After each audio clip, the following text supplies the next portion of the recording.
Hello everyone, this is Ajit. Welcome back to my YouTube channel CS Ajit. Now in this class we are going to explain how to make the attendance sheet in MS Excel. Okay, MS Excel में attendance sheet हम कैसे create करेंगे? तो first we have to open the MS Excel. Excel open करने के लिए simply मैंने बताया था विंडो की प्लस R और यहाँ पे लिखेंगे Excel.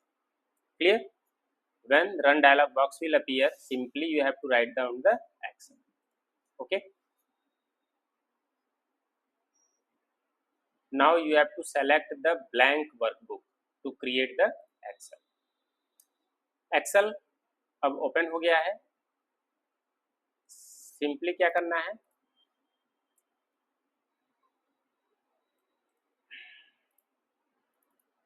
यहाँ पे लिखेंगे, जैसे हम किसी एम्प्लॉय का बना रहे हैं तो यहाँ पे लिखेंगे एम्प्लॉय आईडी. सेकंड होगा आपका एम्प्लॉय नेम. अब जैसे देखिए कि ये इस सेल में एडजस्ट नहीं हो पा रहा, तो सिंपली आप क्या करेंगे, आप अपने माउस का पॉइंटर जो आपका कॉलम हेडर है वहां पे ले जाकर प्लेस करेंगे बी और सी के बीच में. ठीक, जब डबल साइडेड एरो बनेगा तो सिंपली ड्रैग करके क्या करेंगे, इसको एडजस्ट करेंगे. तो फर्स्ट हो गया आपका एम्प्लॉय आईडी, सेकंड हो गया एम्प्लॉय नेम. अब जैसे मान लीजिए कि मैं 1 वीक का बना रहा हूँ, ठीक है, 1 वीक का मैं बना रहा हूँ, आप लोग पूरे मंथ का बनाएंगे. क्लियर? प्रोसीजर सेम रहेगा, बस नंबर ऑफ डेट्स क्या होंगे आपके इंक्रीज हो जाएंगे. जैसे मान लीजिए कि मैं फर्स्ट ऑफ मे का बना रहा हूँ, 1 मे, ठीक, और यहाँ पे लिखेंगे सेकेंड डैश. क्लियर? अब दोनों सेल को हम यहाँ से ऐसे सेलेक्ट करेंगे और ऑटो फिल कर्सर ले जाकर ऐसे ड्रैग कर देंगे. टोटल 7. क्लियर?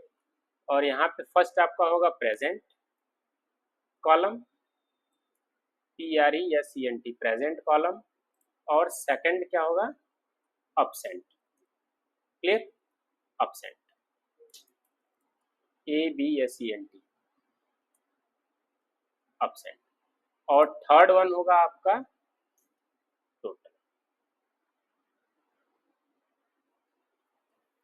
और यहाँ से टॉप पे जाएंगे, सारे सेल्स को सेलेक्ट करेंगे from A to L and go to the option merge and centre. देखिए होम मेन्यू में यहाँ पे ऑप्शन दिख रहा है merge and centre. Merge and centre पे क्लिक करेंगे तो जो आपके सेल्स हैं वो सारे क्या हो जाएंगे, आपस में मर्ज हो जाएंगे. अब यहाँ पे मैं लिख दे रहा हूँ अटेंडेंस सीट, अटेंडेंस सीट मई 2025. क्लियर? आप एक रो और इंसर्ट करा के कंपनी का नेम भी लिख सकते हैं. तो टॉप पे यहाँ पे ऐसे क्लिक करेंगे, राइट बटन और इंसर्ट.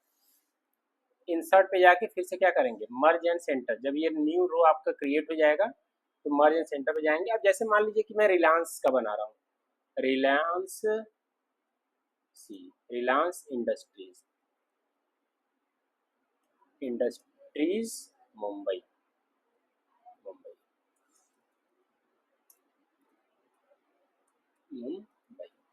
क्लियर?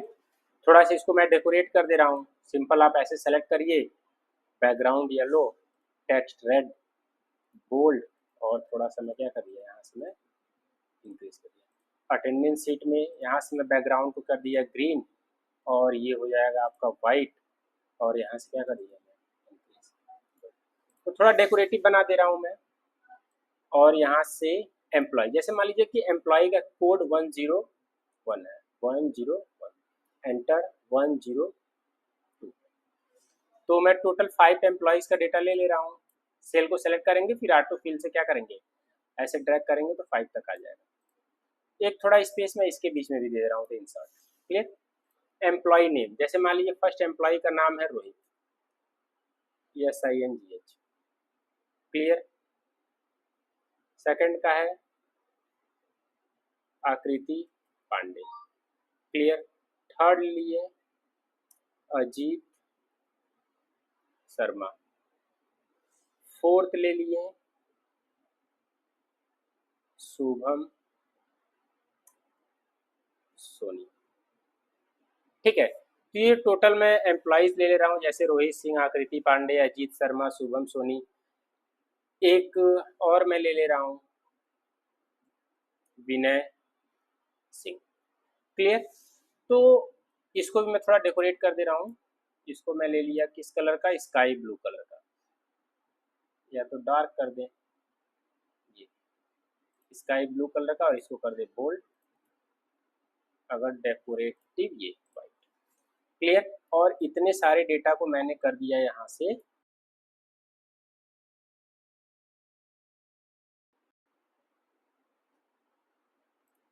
इतने डेटा को मैंने कर दिया ब्लैक, और इसका जो टेक्स्ट रहेगा या तो इसको मैं कर दे रहा हूँ ब्लू, ब्लू भी ठीक है। अब सारे डेटा को सेलेक्ट करके मैं यहाँ से ऑल बॉर्डर पे कर दे रहा हूँ, ठीक है, क्योंकि बॉर्डर क्या थे, डिसेलेक्ट थे। अब बॉर्डर आपके क्या हो जाएंगे, हाईलाइटेड। और बॉर्डर का जो मैं कलर है, लाइन कलर, इसको मैं कर दे रहा हूँ व्हाइट।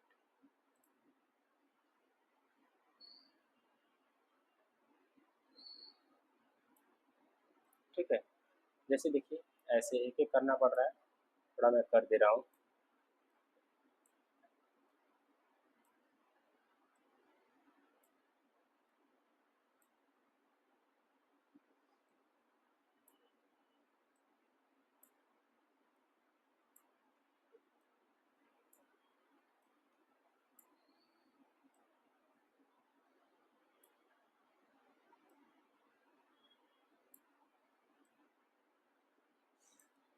क्लियर। इस तरीके से आपका डेटा क्रिएट होगा। थोड़ा फॉर्मेटिंग में टाइम लगा। अब सिंपल क्या करेंगे, how to calculate the present days और टोटल। सिंपली आप क्या करोगे, प्रेजेंट में जाएंगे, एक फंक्शन आता है equal to COUNT, count if. ठीक है, मैं फिर से बोल रहा हूँ, equal to count, COUNT, count if, bracket open करेंगे और एक रेंज सेलेक्ट करेंगे 1 मई से लेकर 7 मई तक। क्लियर। और इन्वर्टेड कॉमा क्लोज, कॉमा करके लिखेंगे, यहाँ से इन्वर्टेड कॉमा ओपन कर लेंगे। ठीक है, डबल इन्वर्टेड कॉमा होगा, डबल इन्वर्टेड कॉमा में C5 टू I5, और यहाँ पे आप लिखेंगे कैपिटल ए। क्लियर। ब्रैकेट,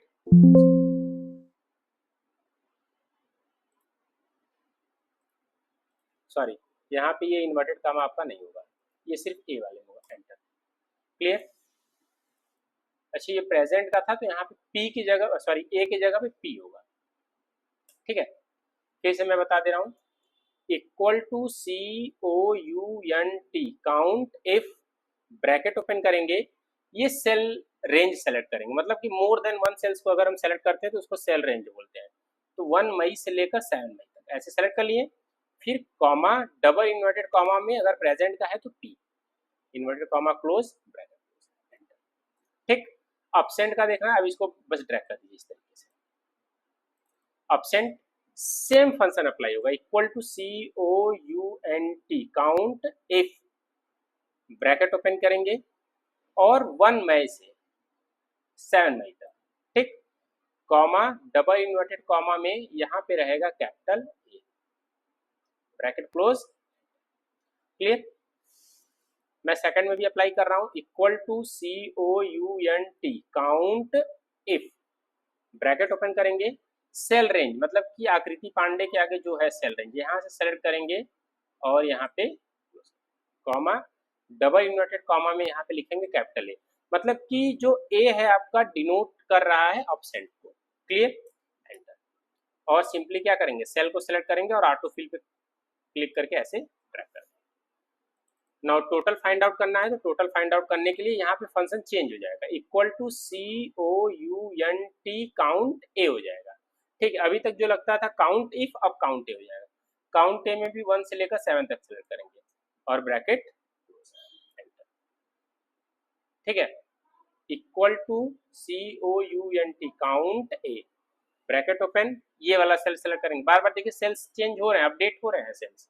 ठीक है, एंटर। और यहाँ पे क्या करेंगे, सिंपल ड्रैग कर, ये आ गया पूरा। अब जैसे मान लीजिए 1 मई से 7 मई के बीच में 7 डेज तो कॉन्टिन्यूस आएगा नहीं, मंडे ट्यूसडे वेडनेसडे। ठीक, तो इसमें कोई एक दिन संडे भी होगा, तो जैसे मान लीजिए कि 1 मई को, ठीक है, मैं थोड़ा कैलेंडर देख ले रहा हूँ, 1 मई को मंडे ट्यूसडे वेडनेसडे थर्सडे था, ठीक है। तो यहाँ पे जैसे मैंने कर दिया THU, थर्सडे को डिनोट कर रहा है, तो सिंपली आप क्या करेंगे, इस तरीके ऐसे सेलेक्ट कर लिए। तो जिसमें संडे आपका कब है, 4 मई को है, 4 मई को क्या है, संडे है, तो ये सारा क्या होगा, संडे ही होगा, ये सारा क्या होगा, संडे ही होगा। अब इसको मैं थोड़ा हाईलाइटेड कर दे रहा हूँ रेड कलर से, क्लियर। तो संडे आपका हाईलाइटेड होगा किस कलर से, रेड कलर से। अब देखिए जैसे रोहित सिंह है, 1 मई को प्रेजेंट था, ठीक है, प्रेजेंट था, फिर सेकंड कोई प्रेजेंट था, थर्ड कोई प्रेजेंट था, और ये अब्सेंट, फिर उसके बाद क्या था, प्रेजेंट, ठीक है। अब देखिए यहाँ पे ऑटोमेटिकली क्या कर रहा है, कैलकुलेट कर दे रहा है, प्रेजेंट 5 दिन था, अब्सेंट 1 डेज था, 1 डे आपका संडे है, टोटल कितने डेज है, 7 डेज है। तो अभी जैसे मैंने क्रिएट किया है 7 डेज का, आपको क्रिएट करना है पूरे मंथ का, ठीक है। तो सीट थोड़ा अधिक जाएगा, ठीक, लंबा जाएगा, तो उसे आपको वरीड होने की जरूरत नहीं है, सिंपल आप कर सकते हैं, जैसे ए अब्सेंट अब्सेंट, फिर प्रेजेंट प्रेजेंट प्रेजेंट प्रेजेंट, ठीक है। तो 4 डेज आपका आकृति पांडे प्रेजेंट है, फिर उसके बाद 2 डेज अब्सेंट है, ठीक है। इसके बाद अभी मैं फिर से मैं दिखाऊंगा आपको कि मैंने क्या क्या फार्मूला लगाया, ठीक है। वही फंक्शन को फार्मूला बोलते हैं, ये सिंपल प्रोसीजर है, किसी का अटेंडेंस सीट हम कैसे क्रिएट करते हैं, ठीक। देखिए ऑटोमेटिकली क्या कर दिया, इट मीन्स टोटल 7 डेज था, जिसमें रोहित सिंह 5 डेज प्रेजेंट है, 1 डे अब्सेंट है, ठीक। तो इस तरीके से हम क्या कर सकते हैं, सिंपली हम अटेंडेंस सीट क्रिएट कर सकते हैं। तो मैं एक बार आपको फिर से बता दूं कि प्रेजेंट में देखिए जो फॉर्मूला लगा है, equal to count if C5, जो कि रिप्रेजेंट कर रहा है 1 मई को रोहित सिंह के सामने का जो सेल है C5, और कोलन रिप्रेजेंट कर रहा है कि रेंज में सेल होगा I5 यहाँ तक, ठीक है। और P मतलब कि P लिखने पर काउंट करेगा, ठीक। वही सेम आपका अब्सेंट में भी है, equal to count if C5 colon I5 A represent कर रहा है अब्सेंट को, ठीक है। तो इस तरीके से आप क्या कर सकते हैं, सिंपल आप अटेंडेंस सीट क्रिएट कर सकते हैं MS एक्सेल में। अगर इसके बाद ये आपको लगता है कि कोई डाउट है, क्वेरी है, तो आप कमेंट सेक्शन में लिख सकते हैं। Thanks for watching.